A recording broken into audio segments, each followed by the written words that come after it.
What? Not the blue one. Yeah, I understand. Yeah, that's not bad. Is that good?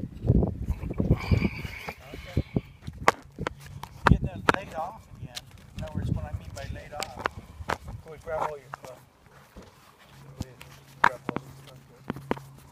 Good. When you get back to here, it shouldn't be like this. It should be, feel that? Yeah.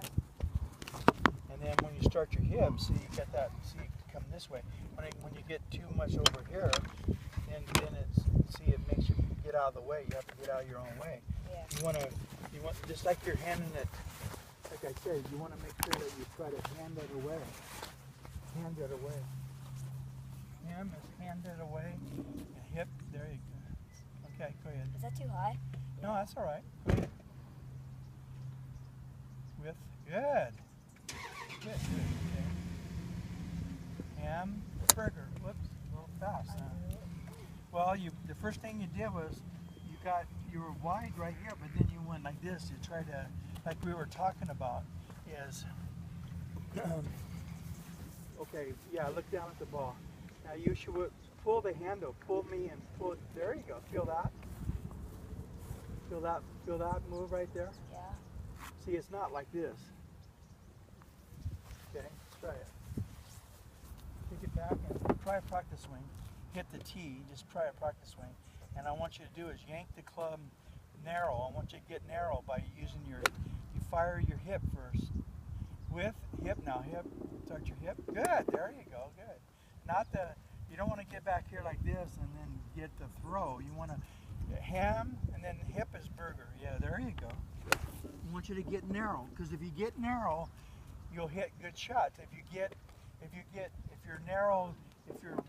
you're narrow, I mean wide, and then you get wide again. Wide meaning this. Wide, grab over your. See, this is wide here. You don't want to get wide here, because then you're gonna hit the ground or get around it or something like that. You want it wide, narrow. Wide, narrow. Okay. Does that make sense? Yeah. Wide, narrow. There you go. Just got to get narrow, because if you don't get narrow, that means you're not using your hips. You know, you're not firing that hip. So,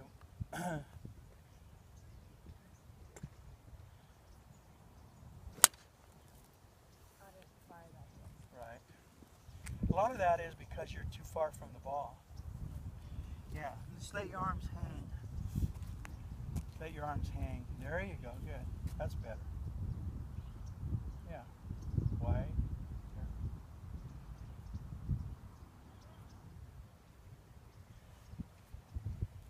Get a little bit wider. I want it even wider. The wider you get, the more solid contact. There you go. Yeah. There you go. Get one. Get as wide as you can on the backswing. One piece. The wider we get, the more solid contact you're going to get. The narrower you get going back, then the less solidness of contact you're going to get. Keep that ball up towards your left heel.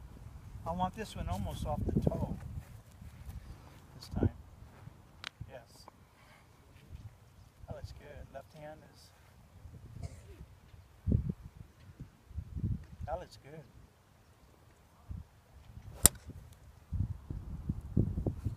It'll take you a little while, but the more you work on that wide, narrow, wide, wide, narrow, wide, work on the hamburger. You work on this move, you work on it a few buckets, pretty soon it'll start becoming part of your swing, and you won't have to think about it too much, you know. It'll, yeah. Got that, Shane? Yeah. Kind of like when you're kicking a field goal. Are you thinking about the steps that you're taking? No, you're using your rhythm. Yeah, and also you're probably getting pretty wide when you're kicking too, because you're going extending and getting wide. You're narrow right there, and then you know your leg is your leg is back here. That's wide, and then your kicking is narrow, and then back to wide again. It's like throwing a baseball. You know, you don't throw a baseball narrow.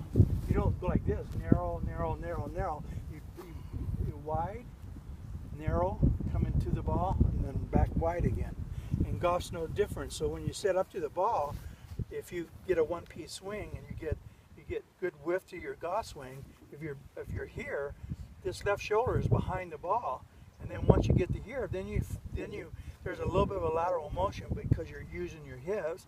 That gets you to impact. It gets you to the ball, staying on top of the ball instead of hanging back and flipping at it. It just gets you to the ball and here, and then width again through the shot.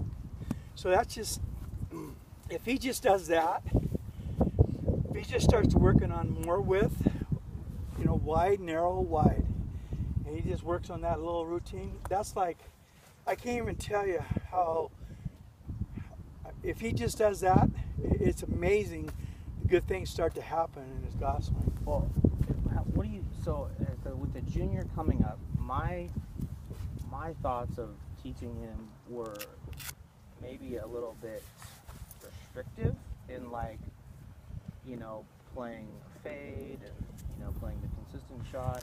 You know what? What are your thoughts on that? You know what you do is, at his age and right now is get him to looking at the target, trying to hit it at the target straight as he can. You know, and not worrying about shaping the ball right at the moment. Okay. You know, play it. If it's a little fade, get out there and play it. You know, I mean, it's like teaching a guy. Well, that's like in the morning when I go out and when I used to play tournaments. Right. I might have a little draw or a little fade that day, and I would play whatever was Sure. working for me Yeah, that day. exactly. Right? That's exactly right. I think he likes hitting that draw because you get a little bit more yardage, distance, right? but especially as you get younger. But tough to time it. as you get a little bit older and things like that, you know, the swing path it has to do with, you know, you can start getting, you know, like my width if I want to fade the ball a little bit more, my width is outside. Mm-hmm. You know, if I want to hook it a little bit, my width is inside. Mm. You know, if I want to hook a little bit, my width is inside, so that the club is coming in and working, you know. And if I want to fade it a little bit, my width is outside. I take it out a little bit. And then Do you mind hitting a couple balls? I wanted to put you on this swing deal, so I could just compare your swing. Just a few balls. I don't want to put you on the spot or anything, Ron. But maybe just a few my balls. swing is not very good right now. Oh, but it's still Ron Parsons' swing. Even on your bad swing day, it still is an awesome swing. I'm 68.